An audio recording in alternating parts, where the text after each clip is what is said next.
Hola, soy la licenciada Diana Vizquerra Diana Estrellita, residente de primer año de la Universidad Nacional Mayor de San Marcos, del residentado en Enfermería de Emergencia y Desastres, en la sede del Hospital Nacional Guillermo Almenara Irigoyen, y el día de hoy les voy a hablar sobre el tema de síndrome coronario agudo. Para tener esto como introducción es importante resaltar que actualmente eh, pues el estrés, la ansiedad y la obesidad son enfermedades de moda, ¿no? Entonces, por lo que nos llevan de este modo a que los riesgos sean mayores de sufrir enfermedades en el corazón, ¿no? Que no van a distinguir edad, sexo, etnia, cultura o clase social. Y pues la Organización Mundial de la Salud, ¿no? Esto nos señala que las enfermedades cardiovasculares son la principal causa de muerte en todo el mundo. Cada año mueren más personas por enfermedades cardiovasculares que por cualquier otra causa. Entre los factores de riesgo para su desarrollo se van a encontrar sedentarismo, inadecuada alimentación, diabetes, estrés, tabaquismo, hipertensión, entre otros. Además, la OMS nos dice que el síndrome coronario agudo se considera un problema de salud pública en todo el mundo, que se clasifica como una enfermedad cardiovascular, trastornos del corazón y vasos sanguíneos.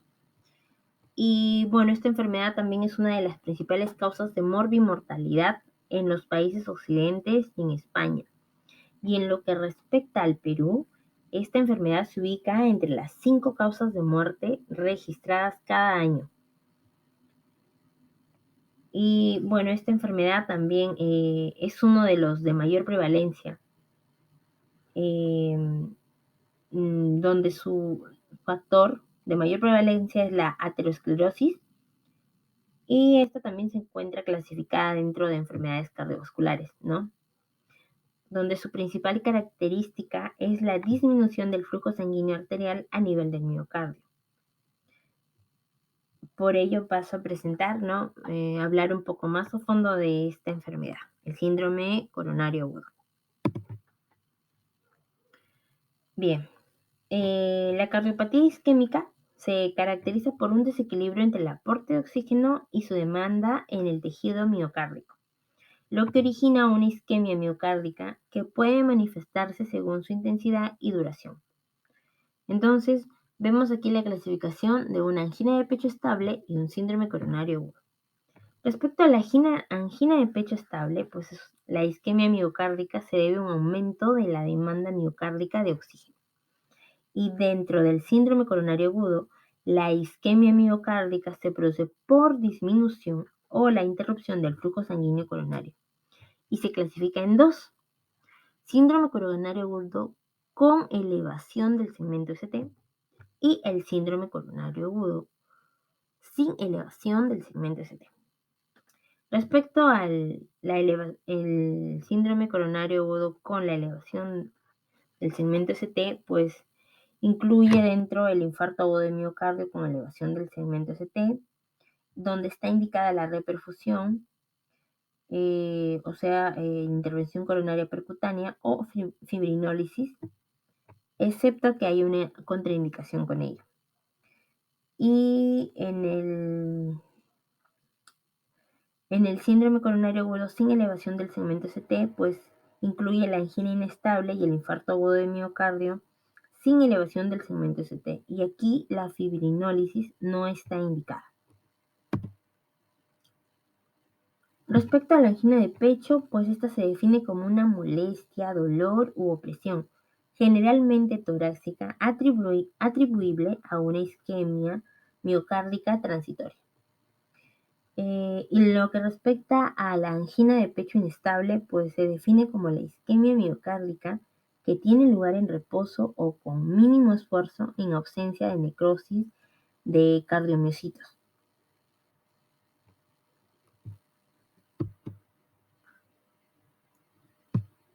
Continuando, pues, el infarto agudo de miocardio. ¿Qué es no? Es la necrosis aguda de un área del miocardio, como consecuencia de un episodio de isquemia grave y prolongada. Para su diagnóstico se requiere la detección de aumento de la concentración sérica de al menos un biomarcador cardíaco, preferiblemente, pues, la troponina, ¿no? Cardíaca de alta sensibilidad. Y bueno, está asociado al menos a uno de los siguientes factores. En primera instancia, síntomas isquémicos, presencias de ondas Q patológicas en el electrocardiograma, cambios en el electrocardiograma indicativos de lesión como la elevación o descenso del segmento ST, eh, la prueba de imagen que nos evidencie una nueva pérdida del miocardio viable o una anomalía de la movilidad regional de la pared. Y por último, la identificación de un trombo intracoronario o que va a ser, perdón, mediante angiografía o pues, una autopsia al final. Para el diagnóstico del síndrome coronario agudo, pues en primera instancia se sospecha por los datos clínicos, es decir, los antecedentes personales, enfermedad actual y la exploración física. Y pues se va a tipificar en síndrome coronario agudo con elevación del ST o síndrome coronario agudo sin elevación del segmento ST, en función a los resultados que vemos en el electrocardiograma y se diagnostica o no como un infarto agudo de miocardio según la elevación o no de los valores de troponina. Respecto a los antecedentes personales, pues tenemos 3 puntos importantes. Historia previa de cardiopatía isquémica, factores de riesgo coronario y los factores precipitantes. Dentro de la historia previa de cardiopatía isquémica se encuentra el tipo y tratamiento administrado, evolución reciente, resultados de las exploraciones realizadas invasivas y no invasivas y tratamiento actual. En factores de riesgo coronario, pues está la hipertensión arterial, diabetes mellitus, tabaquismo, hipercolesterolemia. Y en factores precipitantes, pues estos son enfermedades y o tratamientos asociados que pueden enmascarar, precipitar o exacerbar un síndrome coronario agudo.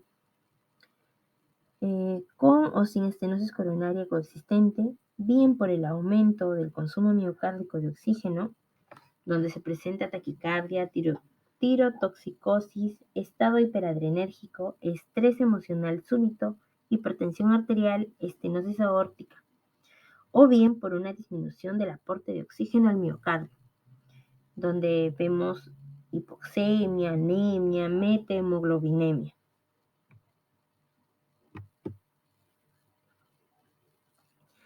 En la clínica, pues la clínica se va a caracterizar por el dolor torácico, de perfil coronario, ¿no? Y según las características semiológicas se le va a considerar típico, atípico o no probable. Bueno, en la valoración clínica del dolor torácico de origen coronario debe tenerse presente estos 5 puntos. Primero, la forma del inicio. El dolor puede aparecer en reposo o desencadenarse después de un esfuerzo físico o ante una situación de estrés. 2. La duración. Suele durar pocos minutos. Si dura más de 20 minutos sin responder al proceso ni a la nitroglicerina sublingual, se considera un dolor prolongado, que es característico de la angina prolongada y del infarto agudo de miocardio. 3. La respuesta a la nitroglicerina sublingual. El dolor suele mejorar o desaparecer cuando el síndrome coronario agudo se debe a una angina, pero raras veces lo hace si se trata de un infarto agudo de miocardio. En otras ocasiones el dolor cede sin que tenga un origen coronario. Esto debido a que es un espasmo esofágico. 4. La comparación con episodios previos. En pacientes ya diagnosticados de cardiopatía isquémica es importante comparar el dolor que ha motivado la consulta previos diagnósticos de síndrome coronario agudo. Y por último, los síntomas asociados, que bueno, aquí el dolor se asocia a síntomas vegetativos como vómitos, náuseas, diaforesis, diarrea, dolor abdominal y sensación de muerte inminente. Además de ello, hay presencia de taquicardia, hipotensión o insuficiencia cardíaca. Durante esta crisis, pues nos indica un mal pronóstico estos signos clínicos. Y bueno, un dato importante que según la AJA, no se consideran descripciones características de isquemia coronaria el dolor que se localiza a punta de dedo, el que es provocado con el movimiento o la palpación de la pared torácica, el dolor constante que permanece muchas horas, el que dura escasos segundos, ni el que irradia las extremidades inferiores. Esos no se consideran para que digamos que hay una isquemia coronaria. Continuando, tenemos la exploración física. Bueno, la exploración tiene que ser una exploración pues, normal, cefalocaudal, y es muy importante la auscultación para encontrar pues, ¿no? las alteraciones cardiovasculares. Y además de ello, se debe prestar una especial atención al reconocimiento de síntomas derivados. ¿Para qué? Para determinar los factores que han precipitado el episodio, que pueden ser una hipertensión mal controlada, tirotoxicosis, anemia, hipoxemia, etc. Y si el infarto agudo de miocardio afecta al ventrículo derecho, pues va a haber una insuficiencia ventricular derecha, ¿no? Cuya intensidad va a depender de la masa ventricular afectada con cuadros de bajo gasto cardíaco y congestión venosa sistémica. Tenemos además la exploración complementaria y dentro de ellas, principalmente, o número 1, está el electrocardiograma. Entonces, cuando llega el paciente a emergencias y el doctor, tras su evaluación, sospecha de un síndrome coronario agudo, le va a dar una orden, ¿no? Para un electrocardiograma. El paciente se dirige a inyectables y nosotros como enfermeros realizamos el electrocardiograma. Es importante pues que recordemos que son 12 derivaciones y que este examen pues debe darse dentro de los primeros 5 minutos desde la llegada del paciente, aunque no sé cuando hay mucho hacinamiento, ¿no?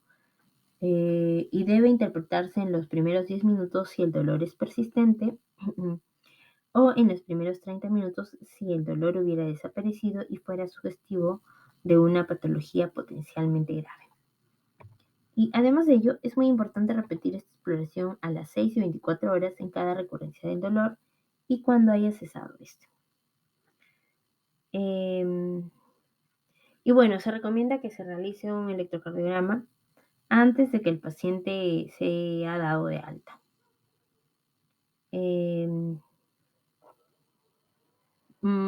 Como anécdota personal, en el Hospital Almenara, en la unidad de cuidados especiales, sobre todo porque son los pacientes más críticos, se le realiza un EKG a estos pacientes cardiópatas con una alternación de entre 4 a 6 horas para ver la evolución, ¿no? De este paciente. Y pues algo muy, muy imprescindible es de que nosotros como enfermeros sepamos la colocación correcta de los electrodos, sobre todo de las derivaciones precordiales, y hay que tener en cuenta que para el valor para que tengan valor los diagnósticos, las alteraciones electrocardiográficas deben aparecer en 2 o más derivaciones contiguas. Y bueno, dentro de este electrocardiograma, en la angina inestable, ¿qué vamos a encontrar? Durante la crisis del dolor, primero, la onda T negativa y simétrica, que es significado de una isquemia subepicárdica. La onda T alta, picuda y simétrica, que nos va a dar una isquemia subendocárdica. La pseudonormalización de la onda T, donde la onda T es positiva o plana durante el dolor, mientras que fuera de la crisis, pues la onda T va a ser negativa y simétrica. La infradesnivelación del segmento ST igual o mayor a 0,5 milímetros con la concavidad dirigida hacia la línea de base, porque hay una lesión subendocárdica. La supradesnivelación del segmento ST igual o mayor a 1 milímetro con la concavidad dirigida hacia la línea de base, por la lesión subepicárdica, que se va a normalizar al terminar la crisis del dolor, típica de una angina variante o de Prince-Metal. Y la depresión del segmento ST, combinada con una elevación transitoria del mismo, va a identificar un subgrupo de alto riesgo. Y pues fuera de la crisis de dolor, ¿qué tenemos? Generalmente el electrocardiograma es normal. Cuando decimos que un electrocardiograma es normal, pues cuando vemos presenciación de AP y el intervalo RR pues es constante, ¿no?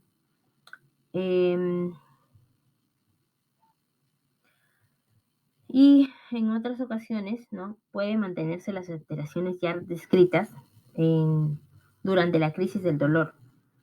Y si persiste una supradesnivelación o infradesnivelación del segmento ST o aparecen ondas Q patológicas, hay que descartar la presencia de un infarto agudo de miocardio, aunque estas alteraciones también pueden deberse a un infarto de miocardio antiguo o a zonas discinéticas o aneurismáticas, previas, ¿no? En este caso es fundamental la comparación con otros electrocardiogramas previos del paciente.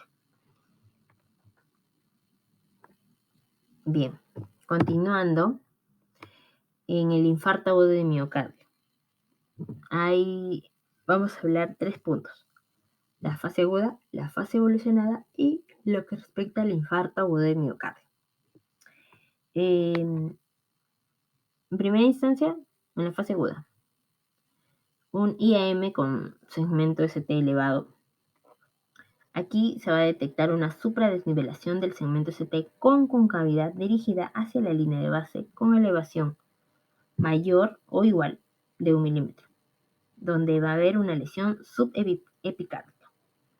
En un IAM sin elevación del segmento ST, también denominado IAM subendocárdico o IAM-Q, se detecta una infradesnivelación del segmento ST con concavidad dirigida hacia la línea de base con descenso igual o mayor de 0,5 milímetros. Entonces aquí vemos una lesión subendocárdica. En la fase evolucionada está el IAM con segmento ST elevado. ¿Qué se detecta aquí? Una onda T negativa y simétrica, porque hay isquemia subepicárdica. Una onda Q patológica. Su duración es mayor a los 0,04 segundos y la amplitud es mayor al 25% con relación a la amplitud de la onda aérea. Esto representa una necrosis. Y si persiste la supradesnivelación del segmento ST, hay que descartar mediante la realización de un ecocardiograma la existencia de discinesia o aneurisma ventricular residual. Y por otro lado, en el infarto agudo de miocardio sin elevación del segmento ST, generalmente va a predominar la isquemia subendocárdica, o sea, una onda T positiva y simétrica. Y la persistencia de la infradesnivelación del segmento ST nos va a obligar a descartar la existencia de discinesia o aneurisma ventricular de la cara opuesta, es decir, una imagen en espejo. Sí, en este tipo de IAM, al no ser transmural, no aparecen ondas Q de necrosis. Y por último está el infarto agudo de miocardio, pues donde la interpretación de electrocardiográfica, cuando existe un bloqueo de rama izquierda, ya sea previo o secundario a aquel, extraña gran dificultad, ya que con frecuencia no aparecen estas alteraciones mencionadas con anterioridad. Entonces, por ello debe sospecharse de un infarto agudo de miocardio ante la aparición de ¿qué? De un bloqueo de rama izquierda, que coincida con la crisis del dolor, siempre y cuando se disponga de un electrocardiograma previo y reciente, en el que no se aprecie este trastorno de la conducción.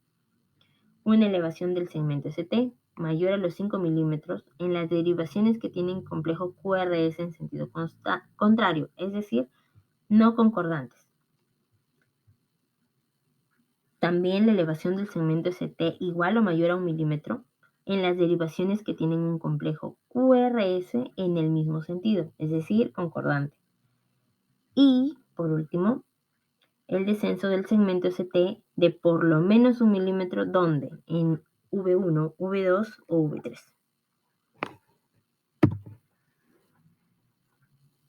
En la clasificación electrocardiográfica del infarto agudo de miocardio. Bien, según la localización de las alteraciones electrocardiográficas descritas, el infarto agudo de miocardio se clasifica en anterior, inferior o diafragmático y del ventrículo derecho. Vamos a hablar primero del infarto agudo de miocardio anterior. Este se va a caracterizar por la gran extensión, ya que puede localizarse en las caras anterior, septal, lateral o una combinación de estas. Hay una tendencia a cursar reacción simpaticotónica, mayor repercusión hemodinámica. Los trastornos de conducción auriculoventriculares son infraisianos, permanentes y no van a responder a la atropina y precisan marcapasos permanentes. Un dato muy importante cuando hablamos de marcapasos permanentes es que el paciente no debe cursar con algún tipo de infección. Si fuera ese el caso, el paciente se le coloca este marcapaso, pero un marcapaso transitorio hasta que haga efecto el antibiótico al quinto o séptimo día. Bueno, además de ello, en este IAM hay una buena respuesta a la fibrinólisis. El tratamiento analgésico se realiza con morfina y si es extenso o se acompaña de insuficiencia cardíaca, se beneficia del tratamiento con los IECA. En el infarto agudo de miocardio inferior se caracteriza por menor extensión porque puede localizarse en las caras inferior, posterior o inferior o posterior y puede afectarse el ventrículo derecho. Va a haber una reacción vagotónica, menor repercusión hemodinámica. Los trastornos de conducción auriculoventriculares son supraisianos, transitorios y responden a la atropina en este caso. Y el tratamiento analgésico se realiza con meperidina o tramadol.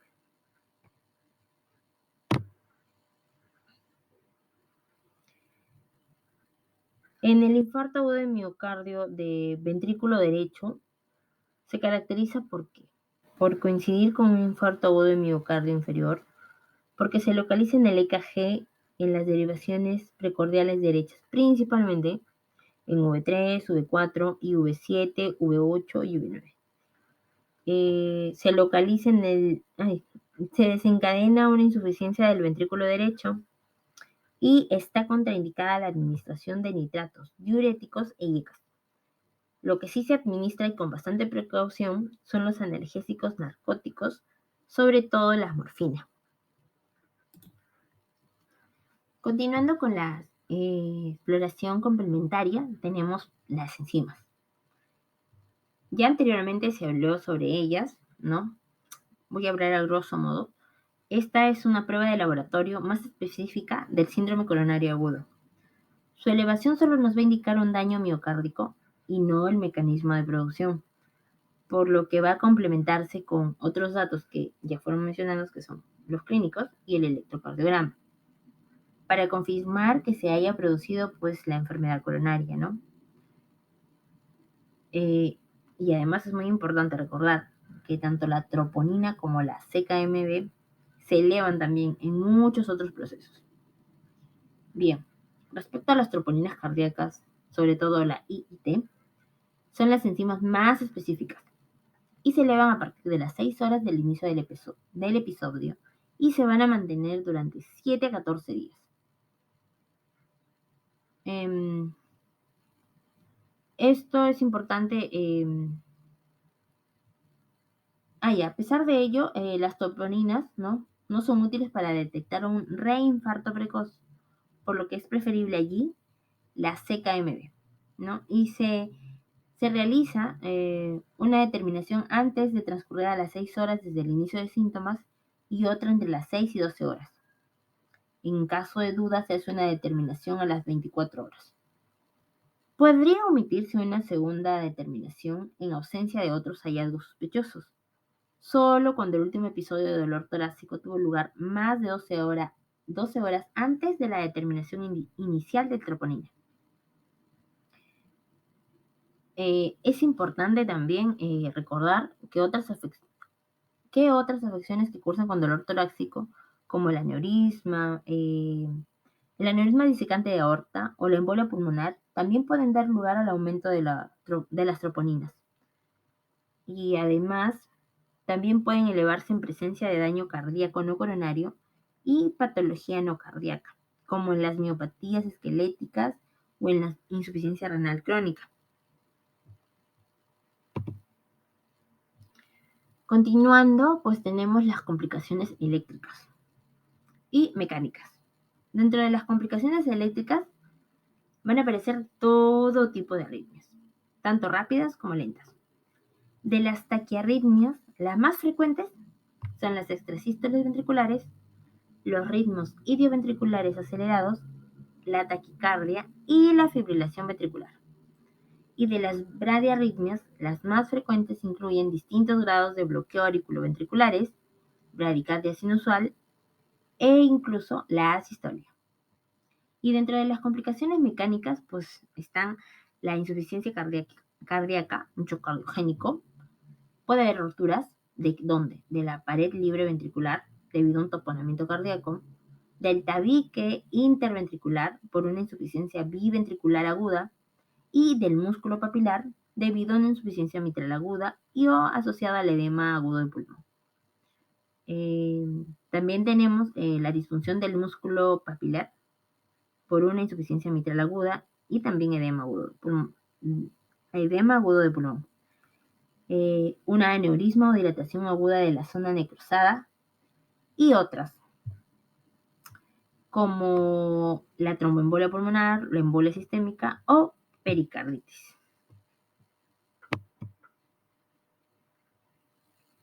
Bien, dentro del tratamiento, aquí he puesto 3 importantes. En primer lugar, las medidas generales.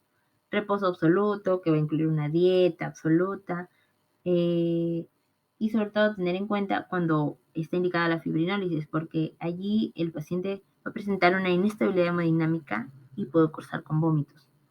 La monitorización electrocardiográfica continua con acceso rápido a un desfibrilador de ser necesario. La canalización de una vía periférica con un AVOCAT de grueso calibre. El sondaje vesical para la medición horaria de la diuresis, si hay compromiso hemodinámico. La oxigenoterapia, que se va a dar si la saturación arterial de oxígeno es inferior al 90%, y que, como ya sabemos, se va a administrar a través de una mascarilla Venturi o mascarilla de reservorio, y de no ser estas necesarias, se puede usar una cánula binasal. Y por último está la medición de la presión arterial, con periodicidad horaria hasta la estabilización de nuestro paciente. Como segundo tratamiento, el tratamiento analgésico, que está indicado cuando ha fracasado la nitroglicerina sublingual para controlar el dolor y para el tratamiento de la insuficiencia cardíaca izquierda descompensada. ¿Qué medicamentos se usan? Morfina, meperidina y tramadol. Respecto a la morfina, está indicada en la angina inestable, el IAM de cara anterior y en el que presente simpaticotonía. Se administra en dosis de 2 miligramos minuto por vía endovenosa hasta que desaparezca el dolor o hasta que se alcance una dosis máxima de 10 miligramos. Em, la meperidina tiene su acción analgésica es menor que el de la morfina y va a carecer de efectos ansiolíticos y vasodilatadores. Y está indicado en el infarto agudo de miocardio inferior, en la vagotonía y en el bloqueo auriculoventricular. Y está contraindicado en el flúter y en la fibrilación auricular, excepto en que si existe una respuesta ventricular lenta o un grado avanzado de bloqueo. Y además se va a administrar en dosis de 25 miligramos por vía endovenosa. Y esta dosis puede repetirse, ¿no?, cada 5 o 10 minutos hasta el control del dolor o la administración de una dosis máxima de 100 miligramos. Y por último, pero no menos importante, tenemos el tramadol, que es un potente analgésico opioide de acción central, que está indicado en la angina inestable, en el infarto agudo de miocardio, en el que esté contraindicado el uso de la morfina y la meperidina. Y su administración está contraindicada en pacientes con tratamiento con inhibidores de la monoaminoxidasa y la insuficiencia respiratoria o hepatocelular grave. Se administra por vía endovenosa en dosis iniciales de 100 miligramos en 20 minutos, que perfunda en 20 a 30 minutos, ¿no? Y si el dolor no cede, se administra dosis de 50 miligramos cada 20 minutos, ¿no? Hasta que cese el dolor o hasta alcanzar la dosis máxima de 200 miligramos. Y luego tenemos el tratamiento con antiisquémicos. Dentro de este grupo están los vasodilatadores, los bloqueadores beta y los antagonistas de calcio. Respecto a los vasodilatadores, tenemos la nitroglicerina sublingual y endovenosa. Y bueno, la sublingual está indicada como tratamiento analgésico de elección en todo paciente con síndrome coronario agudo que presente dolor torácico de posible origen coronario en el momento que es atendido. Y se administra en dosis de 0,8 a 1 miligramo por vía sublingual cada 5 minutos hasta que cede el dolor, o hasta una dosis total de 3 comprimidos. Si el paciente ya los ha tomado y persiste el dolor, se pasa a la siguiente fase. Y bueno, la administración de la nitroglicerina endovenosa está indicada cuando el dolor persiste después de haber recibido 3 dosis o nitroglicerina sublingual, o aunque el dolor haya desaparecido ante un infarto de miocardio con insuficiencia cardíaca, infarto de miocardio de cara anterior extenso o isquemia persistente con hipertensión arterial. En ninguno de estos casos, este fármaco debe usarse como sustituto de los analgésicos narcóticos en el tratamiento del dolor, sino solo como un coadyuvante. También se administra por vía endovenosa, ¿no?, en dosis de 15 miligramos. Y esta perfusión va incrementando, ¿no? De 10 en 10 o hasta que exista una mejoría clínica, o sea, la desaparición del dolor. Además, la presión arterial debe ser inferior a los 90 milímetros de mercurio.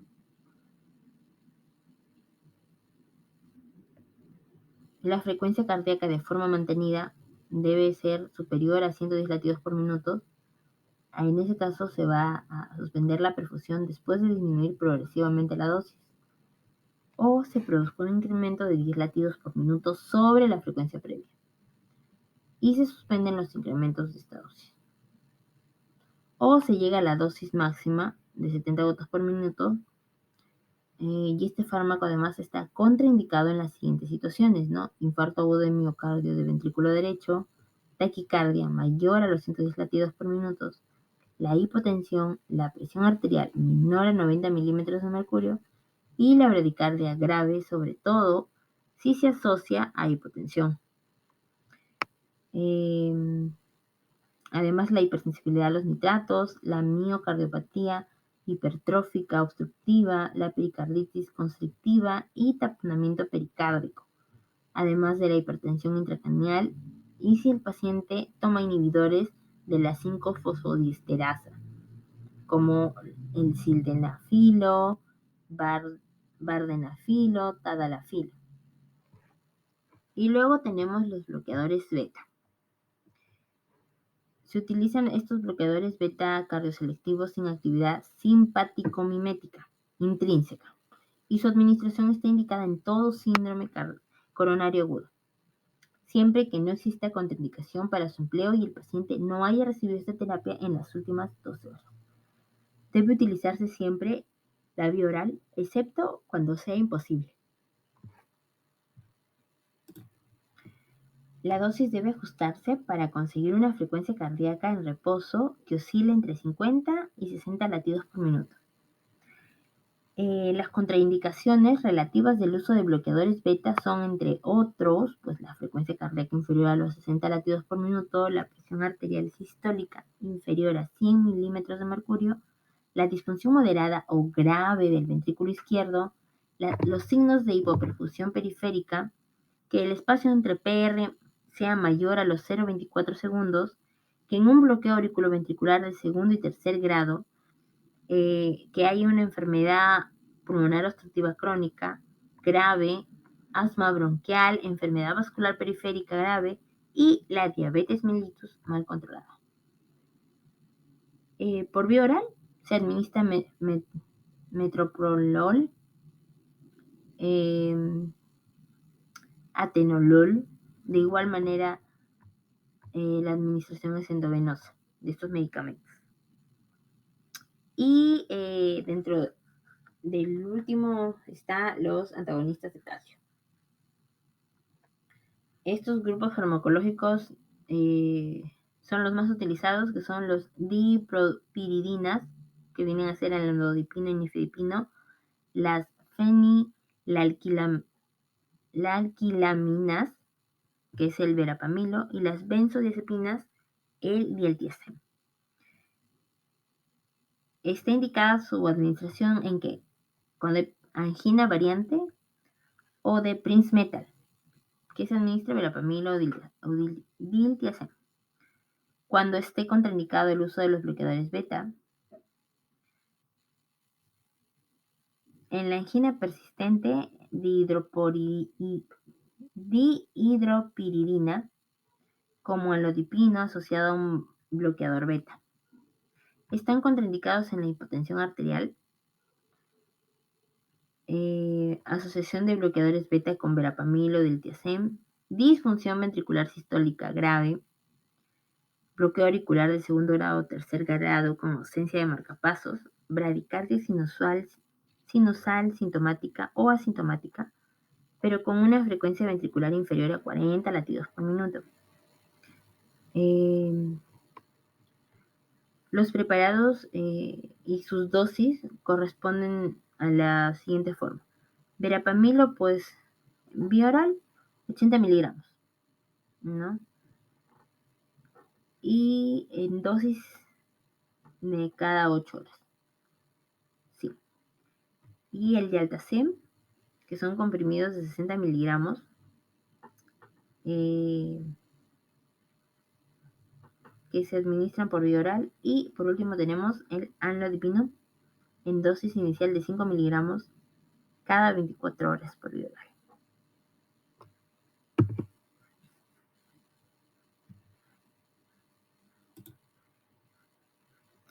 Continuando, pues tenemos los cuidados de enfermería, que aquí he realizado 3 diagnósticos. En primera instancia, el dolor agudo relacionado con agentes lesivos biológicos, manifestado por dolor referido y expresiones faciales de dolor.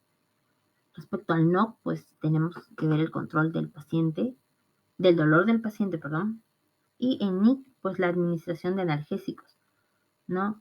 O sea, ¿cuáles son las intervenciones? Administrar medicamentos de alivio del dolor, comprobar las órdenes médicas en cuanto al medicamento, dosis y frecuencia del analgésico prescrito, documentar la respuesta al analgésico y cualquier efecto adverso, y nunca olvidar el apoyo emocional y acompañamiento enfermero. Segundo diagnóstico, tenemos la disminución del gasto cardíaco relacionado con la taquicardia y resultados Resultados clínicos evidenciados por alteración de la frecuencia cardíaca y deficiente irrigación sanguínea. En no, pues está la perfusión tisular cardíaca y en NIC las intervenciones, el manejo de los signos vitales, la vigilancia de estado cardiovascular y el respiratorio. Y por último, y tercer diagnóstico priorizado, pues la ansiedad relacionada con cambios en el estado de salud manifestado por angustia y ansiedad verbalizada. Dentro de NOC, pues ver el nivel de ansiedad. En NIC, la disminución de la ansiedad con las acciones de enfermería, que viene a ser el apoyo, la escucha activa. Y bueno, por último, tenemos el aporte científico. Encontré un estudio titulado Caracterización clínico-epidemiológica de los pacientes con síndrome coronario agudo hospitalizados en el servicio de la Clínica Médica 2 del Hospital Central del Instituto de Previsión Social, IPS, entre enero a junio del 2019. ¿Qué nos dice este estudio? Nos dice que se realizó un estudio descriptivo de tipo transversal en pacientes con infarto agudo del miocardio ingresados en el servicio de la Clínica Médica Segunda del Hospital Central del Instituto de Previsión Social entre enero a junio de 2019. Aquí se analizan las variables sociodemográficas y clínicas.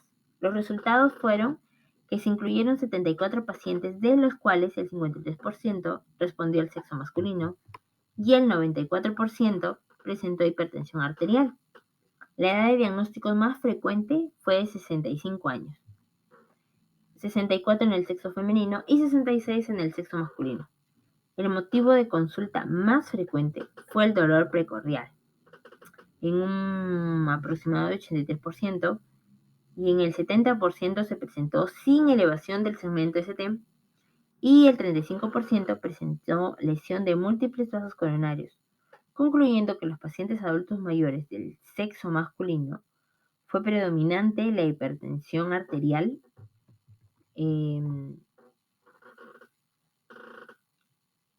seguida de diabetes mellitus tipo 2, fueron los factores de riesgo predominantes. Bien, aquí comparto mi bibliografía por si les interesa revisar un poco más, y agradezco su atención. Muchas gracias.